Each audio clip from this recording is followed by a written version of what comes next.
Oh, welcome to day 1794 of What You Up To Now. Sharon Horne-Ellstrom here, documenting the journey as I transitioned originally from the brick and mortar corporate world of business to the online world of business. And in 2020, with the crazy pandemic and everything, a little bit of back and forth.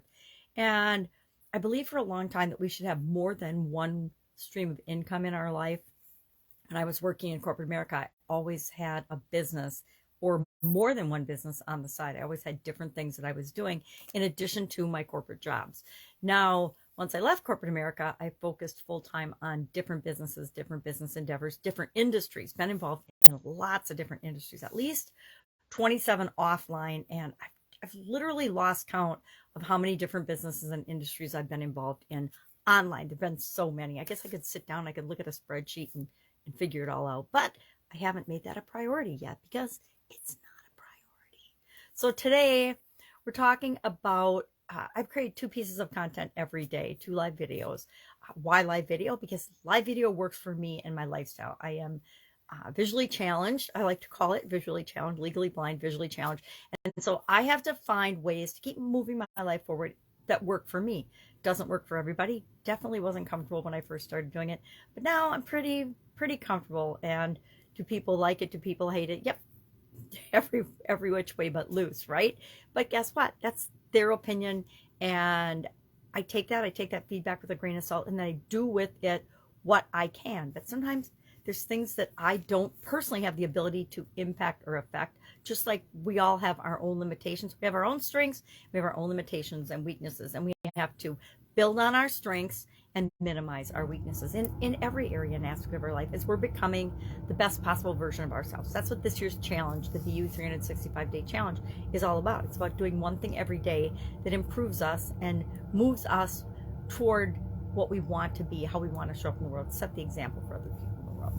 That's this year's challenge. We're wrapping up. We're getting to the end of that. I'm asking 2 questions every day for the month of December to kind of keep it easy for us and keep it easy for me because I was traveling. I just got home last week, and between traveling and Christmas and the holidays and December and everything, I wanted to make the challenge a little bit easier the month of December than maybe it's felt some of the months prior to this month. We've done a lot of heavy personal development lifting throughout the challenge, and that's why I do it. I do it so that I can improve right along with the people that are doing the challenge with me. And some days are harder than others, and some days that I think are going to be super duper easy end up being really hard for me because of a lot of reasons. Maybe there's something from my past or a past experience that I have not dealt with, and so we do something in the challenge, or an exercise or a tool or something in the challenge that brings that up or triggers that for me, and then I have to work my way through it just like everyone else. So today the 2 questions were, would you want to have the ability to have total recall, absolutely positive, remember every detail of your life? I think I would not want that. I think it's all stored in my subconscious somewhere, but do I want to recall it all? No, it'd be overwhelming. Been through a lot, and the older we get, the more things we've been through, the more experiences we've had. Our brain is set up and our mind is set up to pull them out when we need them, but we definitely don't need them all the time. So I thought that was an interesting question. Would you want to remember every detail of your life? Why or why not? And then the second question was, how would you describe the idea of color? And I really haven't thought about this one. I may or may not think about it today. I got so much stuff to do for Christmas today. Christmas is in just a couple of days, and traveling for most of the month, over half the month, makes it challenging to get everything ready. I always get everything ready, but it makes it a little more stressful. So I may or may not think about color. I watched the movie when I was traveling. There's a Hallmark movie out this year called, I don't remember what it's called, but it's about a gentleman who's colorblind. And of course, true to Hallmark format, the love interest is an optometrist, and they fall in love because she gets him classes that make it possible for him to see color. That's the closest I've gotten to thinking about how would you describe the idea of color. I don't know how I describe the idea of color. I am visually challenged, yet the one thing I can still differentiate best is different colors. So I know this cup is blue with a white bear on it, but otherwise colors are easier for me to see than other things. So that was our questions for Supersize Your Business, not for Supersize Your Business, for the challenge day. For Supersize Your Business, we covered the idiom to bear in mind, to remember. And I covered that earlier in the year when we were talking about mind.